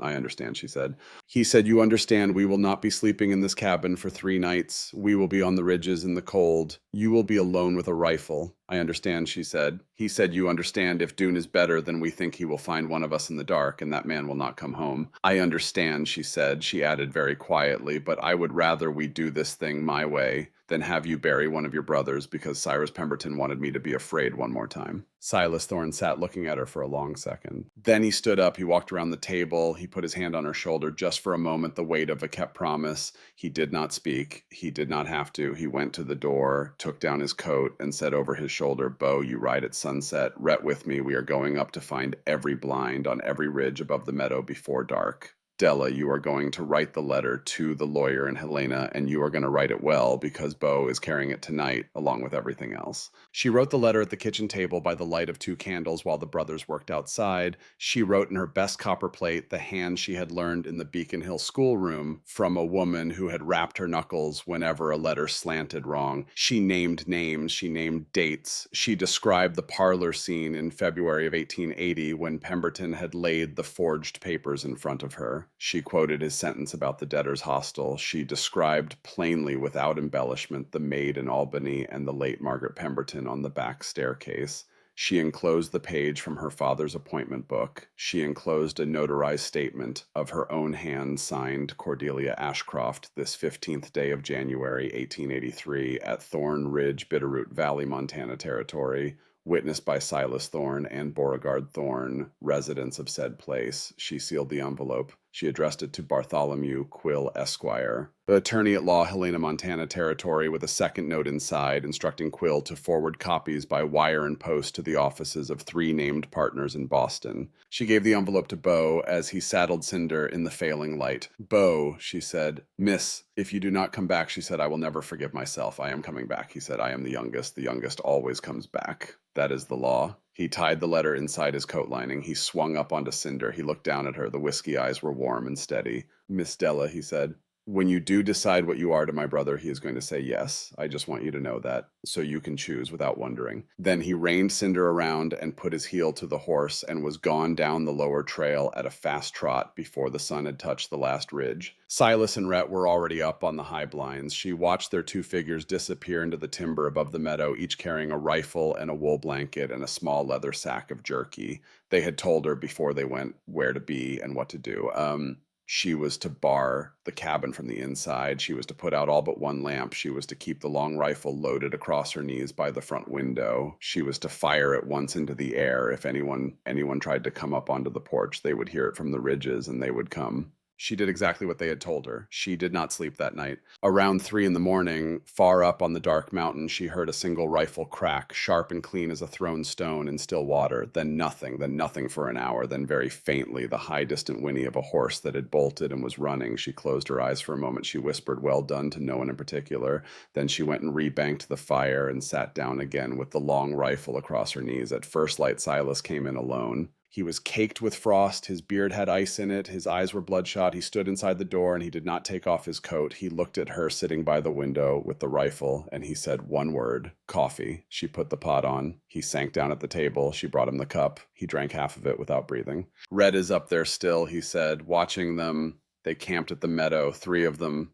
Dune, 2 Boston men. We waited until they bedded down. Then I went down through the timber on foot, and I cut the picket line on 2 of their horses. Rhett fired the 1 shot from the ridge 20 feet off their fire. The Boston men were on their feet, shouting before the echo died. Dune did not shout. Dune went very still and looked at the ridge and put another log on the fire and sat back down with his rifle across his knees. He knows somebody is up there. He does not know how many. "What about the horses?" She said. 2 of them ran north. The 3rd was Dune's, and Dune had it tied closer to him on a separate line. We could not get to it in the dark without him hearing us, so they have 1 horse for 3 men in the morning. That is enough. She nodded. "Tonight," she said. "Tonight," he said, "we do it again. Different ridge, different sound. We move their fire ring if we can, while one of them goes looking for the loose horses. We are going to make them feel watched. Dune will not break. The Boston men will. By tomorrow night, Dune will have 2 terrified rich men begging him to retreat. Silas." She paused. "Did anyone get hurt?" "No," he said. "Not a hair on anyone. Not a single shot at a man. Just at the dirt." She let her shoulders drop. She had not realized how tightly she had been holding them. He looked at her across the table. The frost was melting in his beard. There was a small drop of water on his eyelash. She had the very strange and very strong urge to reach across and brush it away. She did not. He said, "You have not slept." "Neither have you," she said. He almost smiled. The corner of his mouth lifted maybe a 1/4 inch. It was the first time she had seen it move in any direction other than down. He said, "Sleep an hour." "I will sit. If anything happens, I will wake you," she said. "Only if you sleep an hour after I do." He nodded once. She went and lay down on the long bench by the fire, pulled a blanket over herself, and slept hard for 1 hour. She woke to find that he had not moved from the table. He was watching the door with the long rifle across his knees and his hand wrapped loosely around the cold remains of his coffee. He did not look at her when she sat up, but he said quietly, "You sleep with your jaw set. I do not think you have slept relaxed in a long time." "I have not," she said. "Maybe you will," he said. "Someday. On this mountain." She did not answer that. There was no answer that would not have meant more than she was ready to say in daylight. The second night was worse. It was colder. The wind had come back, not the screaming wind of December, but a steady low wind that cut through wool. Della sat at the cabin window with the long rifle and counted her own breaths to keep herself awake. Around 2 in the morning, she heard a flurry of shots up on the ridge. 4 shots in quick succession from a heavy rifle, and then a single answering crack that she recognized even at distance as Rhett's piece. Her heart stopped. She put her hand on the door bar. She did not open it. She made herself wait the way they had told her. At dawn, Rhett came in. He was alone. She was on her feet before he had the door shut. "Where is he?" she said. "He is fine," Rhett said. "He is up there still. We had a closer thing tonight. One of the Boston men, the bigger one, came scouting up the slope on foot at midnight. He had a rifle. He was not very good with it, but he was determined. He got within 30 yards of where Cy was lying in a snowblind. Cy had to move. The Boston man fired 4 times at the shadow he saw move. None of them hit anything. Cy put a ball into a tree 6 feet over the man's head as a courtesy. The man dropped his rifle and ran back down to the meadow without it. We have his rifle now. Silas is keeping watch in case he comes back. He is not coming back." She made herself sit down. She said, "The Boston men, they are breaking." They are broken," Rhett said. The smaller one was crying. When they got back to the fire, I could hear him from where I was. He is begging Dune to leave. Dune is sitting on a stump, cleaning his pistol and saying nothing. Dune is the question mark. Dune is waiting for Bo to come back, she said. He is waiting to see what kind of mountain he is on. Rhett looked at her. "You see things very clearly, miss," he said. "Has anybody ever told you that?" "My father did," she said. He nodded slowly. Then he said, "One more night. We can hold one more night. Bo should be coming back into the lower trail with Calloway by tomorrow afternoon if all has gone well in Helena. If we make Dune sit through one more dark night thinking his employers are losing their minds by the time the federal marshal rides into that meadow, this thing will end without a shot fired at a person." She nodded. "Rhett," she said. "Yes." "Tell Silas when you go back, tell him that I said he is to come down and sleep 4 hours in the cabin tonight before he goes up. Tell him I said it. Tell him I will sit the window with the long rifle. Tell him if he argues, I will say it again, louder." Rhett looked at her for a long moment. "I will tell him," he said. "He will not argue." He went out. Silas came down at dusk. He came in without a word. He hung his coat. He walked to the bench by the fire and lay down on it the way she had lain on it the morning before. He did not even take his boots off. She brought him a blanket. He took it without opening his eyes. She covered him. She sat at the kitchen table with the long rifle and watched the fire and watched him. He slept the way exhausted men sleep, deep and motionless with his face turned toward the room. In sleep, the granite of his face softened. The lines around his eyes eased. She could see faintly the shape of the man he must have been before the war and the empty grave and the 3 years of waiting to die. She could see faintly what Bo had said 2 weeks ago about a man who had not let himself want anything, finally letting himself want one thing. She watched him for a long time. Around midnight, far up the mountain, she heard one rifle shot, then nothing. Then an hour later, another shot, then nothing. Rhett was working alone tonight on the ridge, doing the work of 2 men and doing it well. Silas did not stir. Della did not wake him. She sat with the long rifle across her knees, and she thought, this is what it is to keep a household. This is what my mother did for my father on the other side of the country in another life. This is how it is done. You sit, you wait, you watch the fire, you let the man sleep. He woke at 4 a.m. He sat up on the bench. He looked at her in the lamplight, and for a moment he did not seem to know where he was. "Sleep," he said. "Your turn." "I will sleep when this is finished," she said. He stood, he walked to the kitchen table, he poured a cup of cold coffee from the pot, he drank it, he set the cup down. He looked at her, and the look was the same look he had given her that afternoon in November when he had read her last letter sitting on this porch in the rain, except now she could see it. "Della," he said. It was the first time he had spoken her given name without the miss in front of it. "I have been thinking on that ridge about what I want to say to you when this is over." She did not answer. She waited. "I do not have it ready yet," he said. "I want you to know that I am working on it." She felt her eyes fill. She did not let them spill. "I will wait," she said. He nodded once. He took the long rifle from her hands. He picked up his coat. He paused with one hand on the latch, and this time he did turn back. "A man keeps his word, Miss Ashcroft," he said. "I am keeping mine." Then he went out into the dark for the 3rd night. The 3rd night was the quietest. Sometime around midnight, Rhett came down off his ridge alone, walking through the timber in fresh snow, and he reported to Silas that the Boston men had tried to leave at dusk on Dune's horse, the only horse they had, and that Dune had stopped them at the picket line and told them to sit back down. Dune had given them an extra ration of whiskey from his saddlebag and told them to get themselves through one more night. Then Dune had gone and sat by the fire alone, and he had taken off his hat, and he had looked up at the dark ridges around the meadow, and he had spoken not loudly but clearly into the night like a man addressing a mountain. I do not know who you are up there, Dune had said. I know you are not Indians. I know you are not road agents. I know my own work. You have not killed me, and you could have. I am going to make a guess. I am going to guess you are a husband and that the woman in question is more than a paying job to you. If I am right about that, raise your gun and fire one shot into the trees south of my fire. If I am wrong, do not fire. If I see one shot south of the fire in the next minute, I am going to break camp at first light and ride south, and I am going to tell my employer that the woman is dead in the storm. That is my offer. The minute starts now. Silas in the snowblind on the high ridge heard every word of it. Dune had spoken loud enough on purpose. Silas thought about it for 15 seconds. Then he raised his rifle and he fired one shot into the timber south of the meadow, and the bullet went wide of every man and into the trunk of an old fir and lodged there harmlessly. The echo rolled around the bowl of the meadow and faded. Down at the fire, Hollis Dune put his hat back on. He nodded once. He said nothing else. He banked the fire for the night and lay down in his bedroll with his rifle beside him, and he slept the sleep of a man who had finished a piece of work to his own satisfaction. At dawn, Dune broke camp, took the two Boston men, took the one remaining horse, and rode south out of the meadow without ever looking back at the ridges. They did not stop at the cabin. They did not stop at Miller's Crossing. The story Dune delivered to Cyrus Pemberton in Boston 3 weeks later at a cost of $1,000, and the two Boston men's own depositions was that Cordelia Ashcroft had died in a wagon crash on the 22nd of December, 1882, that her body had not been recovered owing to the depth of the drifts that Hollis Dune had personally located, the wreckage of the wagon and the dead horse, and that any further pursuit of the matter would be useless, expensive, and a stain upon the name of the man who pursued it. But that was 3 weeks away. In Montana, on the morning Dune rode out of the meadow, Silas Thorne came down off his ridge for the last time. He crossed the lower pasture in the new sun. The thaw had come up another inch overnight. The aspens at the creek were beginning to show their first faint red bud at the tip of every branch. The mountain smelled of running water. Bo and the federal marshal, Theodore Calloway, rode in from the south at noon. Calloway was a thin, gray man with a star pinned to his coat and an expression that said he had ridden hard for 2 days and intended to find out why. Della met them on the porch with coffee and with her father's appointment book in her hand.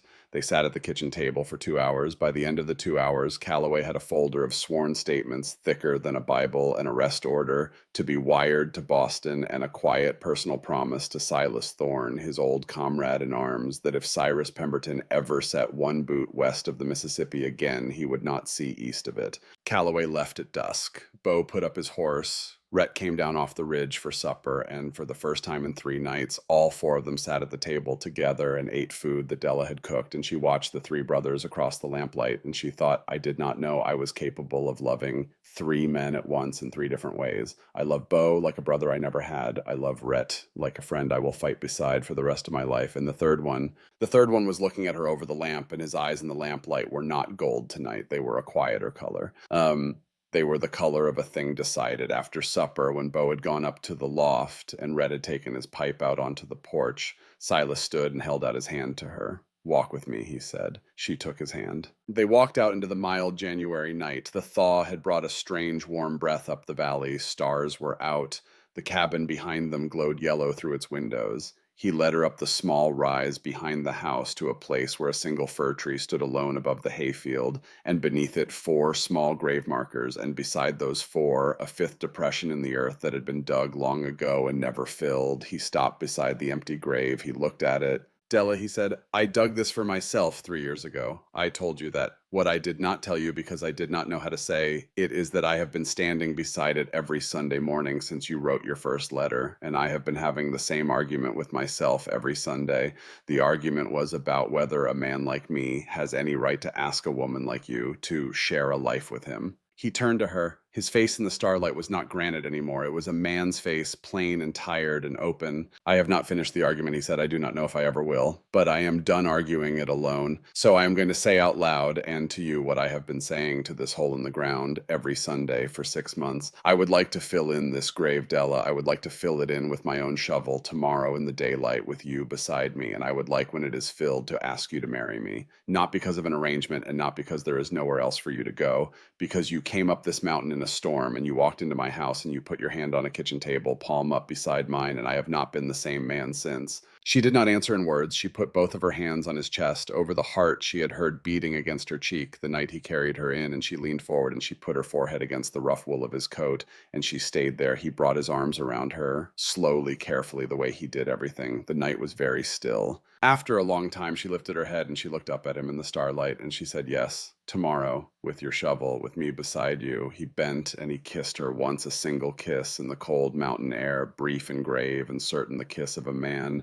who had made up his mind and would not unmake it again in this lifetime. Then he took her hand and they walked back down to the cabin where the lamps were burning, and Rhett on the porch saw them coming and tapped his pipe out against the rail and said, "Well, about time." Inside, the fire was still bright, and outside in the high, silent country above the homestead, the thaw line on every fence post had risen one more inch towards spring. The grave was filled in the next morning. Silas did the digging. Della stood beside him with her hands in the pockets of the buffalo coat that had once belonged to his mother, and she watched the giant of a man bend his back to the work of burying the version of himself that had been waiting in that hole for 3 years. The earth was hard. He had to break it with a pickaxe before the shovel would take it. Bo and Rhett came up the rise once halfway through with 2 cups of coffee. They did not speak. They handed the cups over and they walked back down. They knew, in the way brothers know, that this was not a moment for help.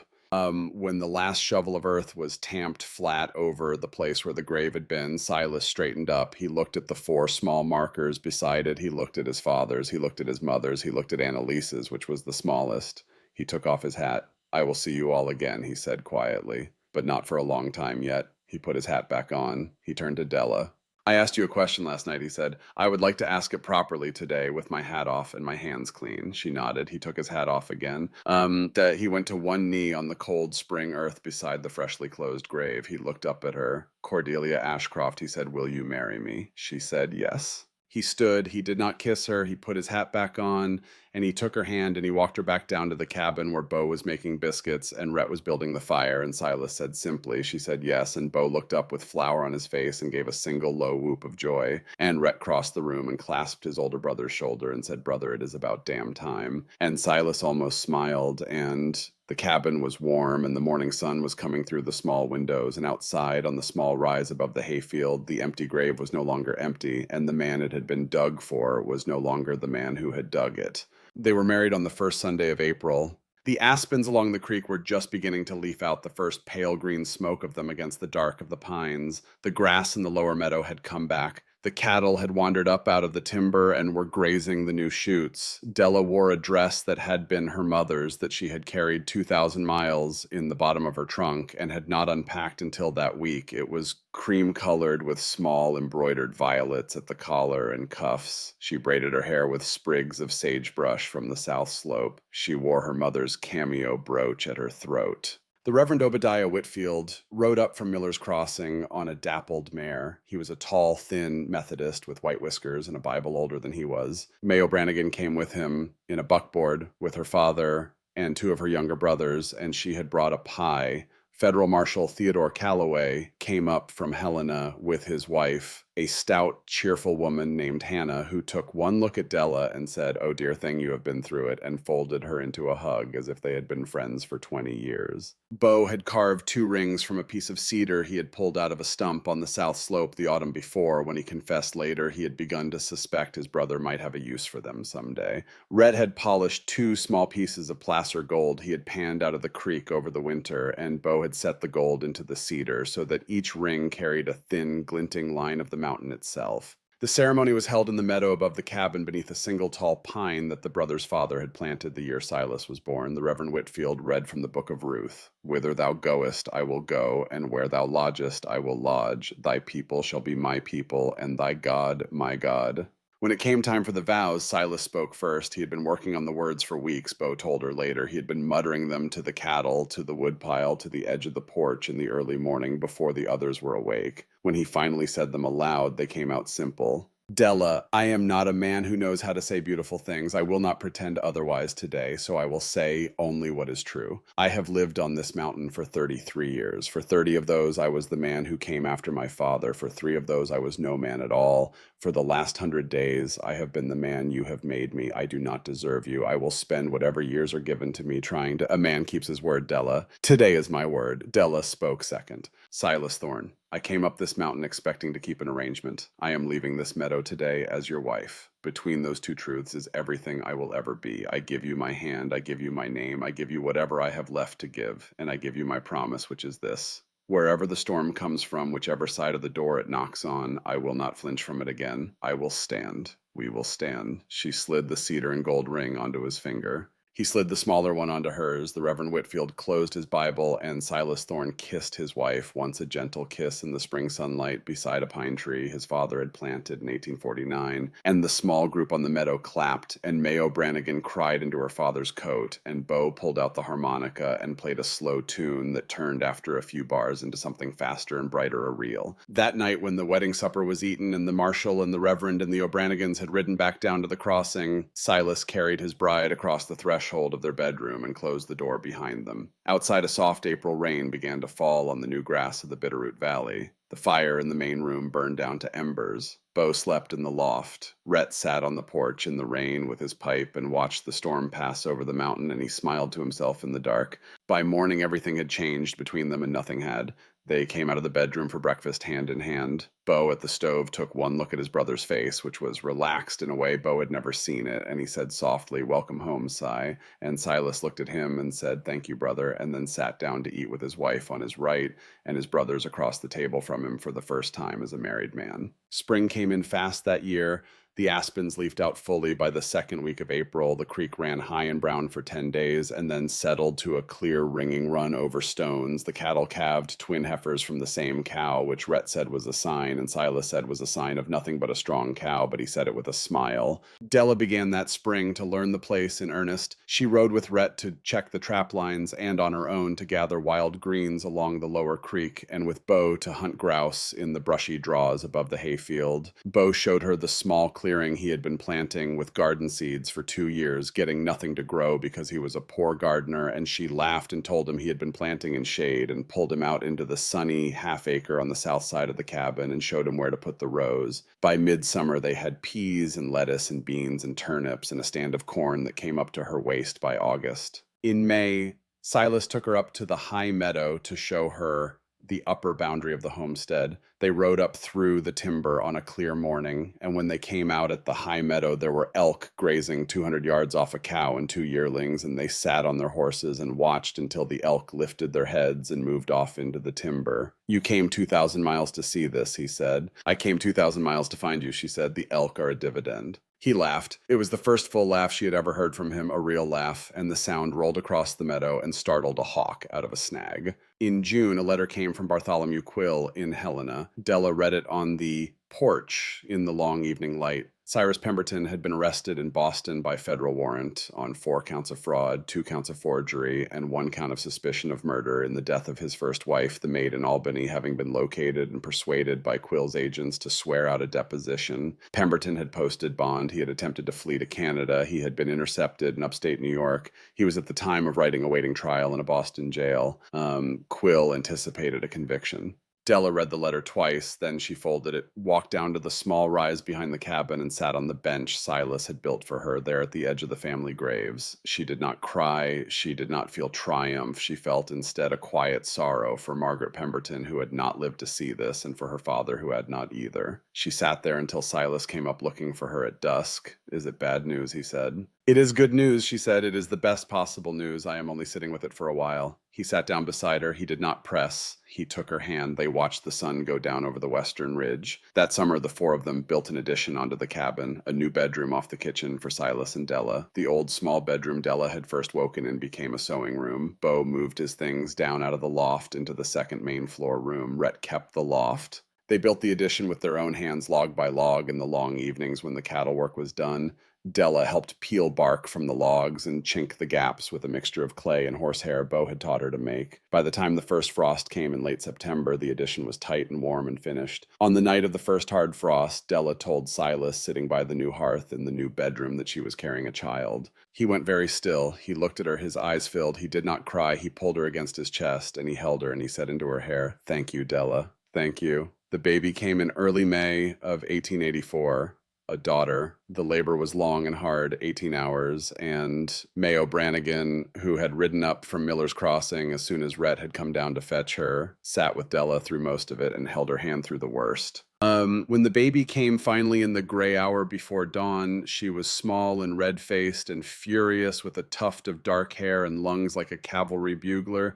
May cleaned her and wrapped her and laid her on Della's chest. Silas was let into the room 10 minutes later. He had been pacing the porch for 18 hours. Bo and Rhett had taken turns sitting with him and bringing him coffee he did not drink. He came into the bedroom on legs that did not seem to belong to him. He looked at his wife. He looked at the small, dark-haired creature on her chest. He sat down very carefully on the edge of the bed. "Hold her," Della whispered. "I will break her," Silas said. "You will not," Della said. "Hold your daughter." He took the baby with hands that for the first time in his life were not steady. He cradled her against his chest. He looked down at her face. The baby opened her eyes, which were a deep, dark blue, and she looked up at him. His shoulders began to shake. He did not make a sound. The tears ran down into his beard. Della watched him and did not speak because she understood that this was a thing happening to him that did not need words. After a long time, he said, "What shall we name her?" Della had been thinking about it for months. She had not said the name aloud. She said it now. "Annalise," she said, "after your sister." And Silas closed his eyes. The tears came faster. He did not let her go. He said after a long moment, "Are you sure?" "I am sure," Della said. "I want her to have a name that means something on this mountain. I want your sister to have her name spoken in this house every day for the rest of our lives." He bent and pressed his lips to the baby's forehead. "Annalise Thorne," he said, "welcome home." The years began to move faster after that. In 1886, Rhett married May O'Branigan in a small ceremony in the meadow above the cabin beneath the same pine where Silas and Della had stood 3 years before. May was a tall, freckled redhead with a laugh you could hear across the valley and a stubbornness that was, Rhett swore, the only force in nature he had ever met that could match his own. They built their own cabin half a mile down the south slope on the easier ground. May's father gave them a milk cow and 4 laying hens as a wedding present. May was pregnant by Christmas of that year. In 1887, Della and Silas had a son. They named him Edmund after her father. He came easier than Annalise had, and he was a quieter baby with his father's dark chestnut hair and his mother's blue eyes. In 1889, Rhett and May's first child was born, a boy they named Hamish after his grandfather. The cabin on the south slope filled up with the babies crying and May singing and Rhett's surprisingly tender lullabies. In 1890, Bo, who at 34 had begun to seem to himself as if he were always going to be the brother who watched the others marry and never married himself, made a trip to Miller's Crossing for nails and came back 2 days later with news. He had met a young widow at the dry goods. Her name was Hester Driscoll. She had a 5-year-old daughter named Pearl. Her husband had died of pneumonia the winter before, and she had been keeping books for the O'Branigans to make ends meet. Bo had taken a long look at her over a stack of horseshoes and had felt he told Della later the same thing his brother Silas had once told him about the first time he had read a letter from Boston in the rain. Bo and Hester were married in October of that year. They took the room off the kitchen of the main cabin where Bo already lived, and Pearl moved into a serious, quiet child who had her mother's chestnut hair and a way of climbing into Silas's lap in the evenings that Silas pretended to suffer with great solemnity and that everyone in the family understood was the deepest joy of his middle age. In 1892, Della had her third child, a girl whom they named Marguerite after Silas's mother. In 94, a boy Hamish Jr. named for Silas's father. There were now 6 children running in and out of the main cabin on any given day. Annalise and Edmund and Marguerite and the baby Hamish, plus Pearl and her younger half-brother, who Bo and Hester had named for the youngest brother, Bo himself, plus Rhett and May's 2 boys, who came up from the lower cabin most mornings to chase chickens and pester their uncles. The Thornridge homestead was no longer a cabin. By 1895, it had become a small community, 2 cabins, 3 barns, a hen house, a smokehouse, a small lean-to that Beau had converted into a schoolroom where Della, who had not forgotten how to teach French and piano to little girls, taught all the children of the homestead and 3 more from the neighbor place down the valley 4 mornings a week. In 98, a one-room schoolhouse was built 2 miles down at the head of the valley, paid for in part by Della from a sum she had inherited after long legal proceedings from the seized estate of Cyrus Pemberton, who had died in a Massachusetts prison in 1892. Della used the money to build the school and to buy books for it and to pay a teacher's salary. The first teacher was a young woman named Florence Crandall, who had come west looking for work after the death of her father, and Della read her application letter at the kitchen table one evening and looked up at Silas and said, "This one, she is the one." And Silas, who had learned by then to trust his wife's reading of letters, absolutely said, "Write her back tonight." In 1904,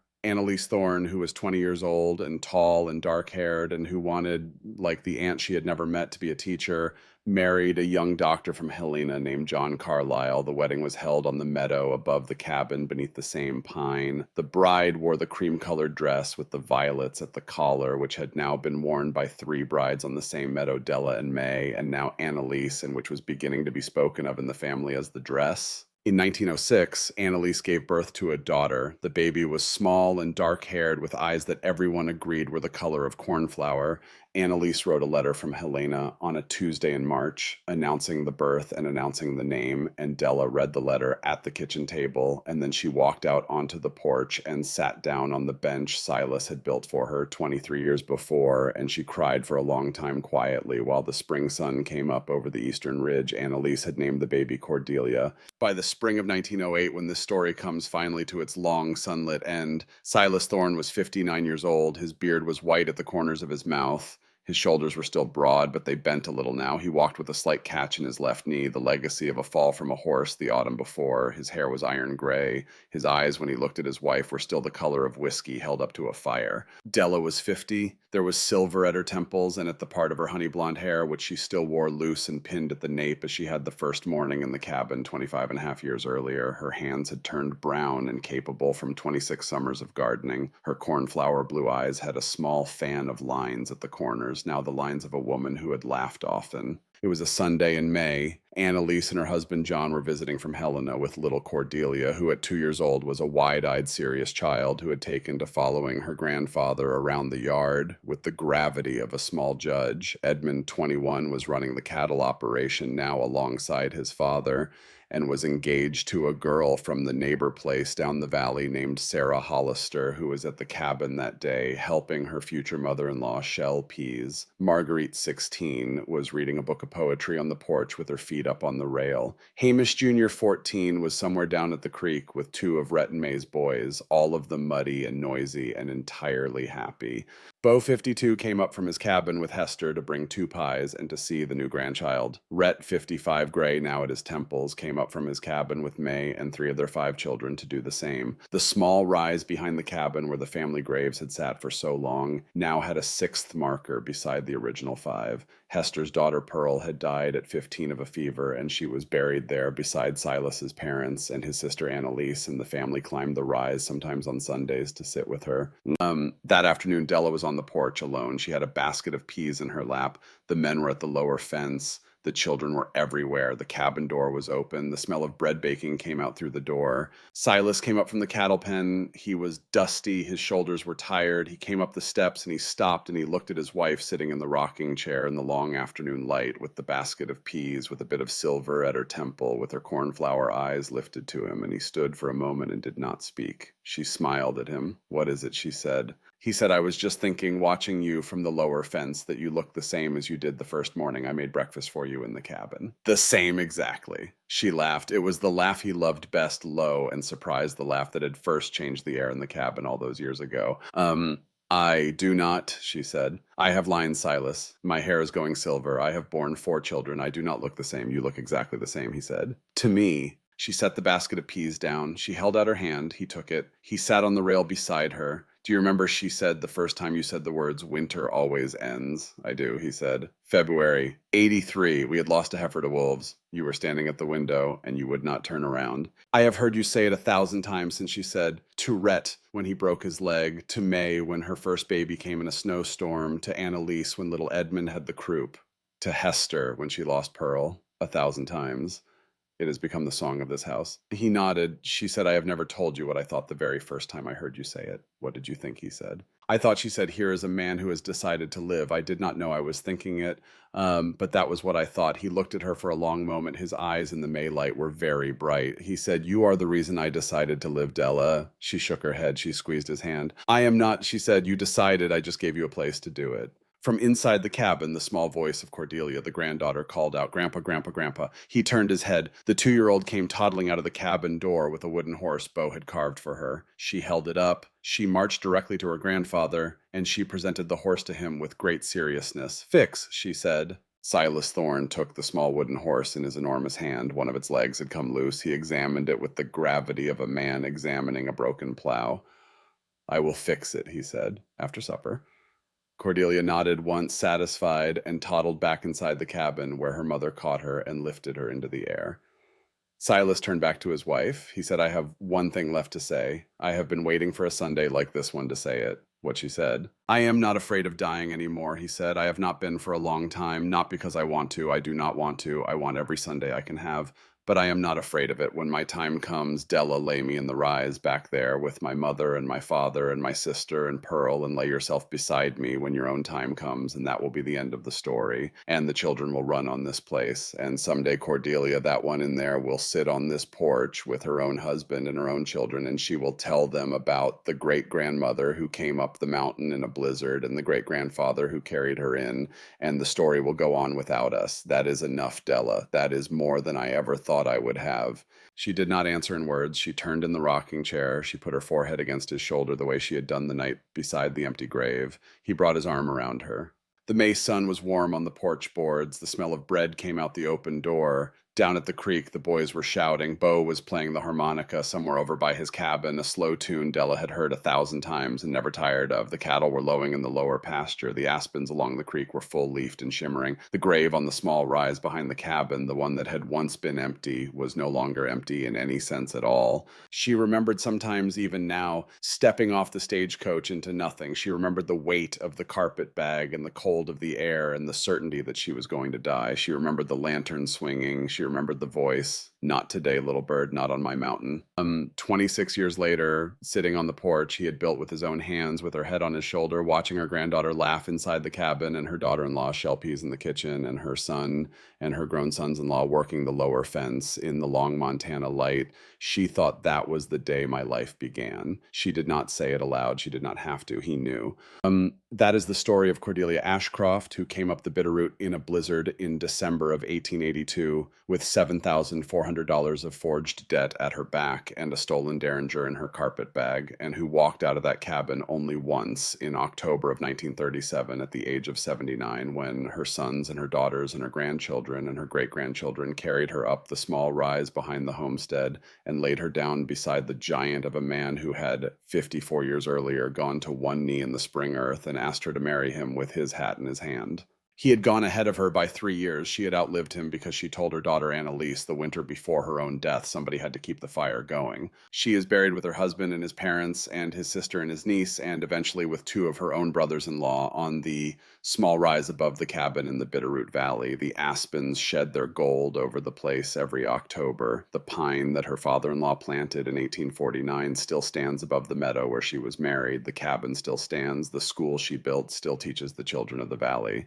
And the line she gave her husband on a January night beside an empty grave, the line that became the song of the house, is still spoken in that family on hard days more than a century later by people who never knew her but who know that it came from her. Winter always ends. If this story warmed you tonight, Do me one last favor before you ride on. Hit the like button. Tell me down in the comments where you were listening from. Tell me if you would the name of someone you loved who taught you that winter always ends. I read every comment. I read them by my own fire. And I will see you next Sunday, friend, with another story from the long high country. Until then, ride safe. Keep your fire burning. Keep your heart open. And remember, on the hardest nights, that somewhere in this country, on a small rise above a Bitterroot Valley homestead, a woman who came up the mountain with nothing made a life that is still being lived. Good night.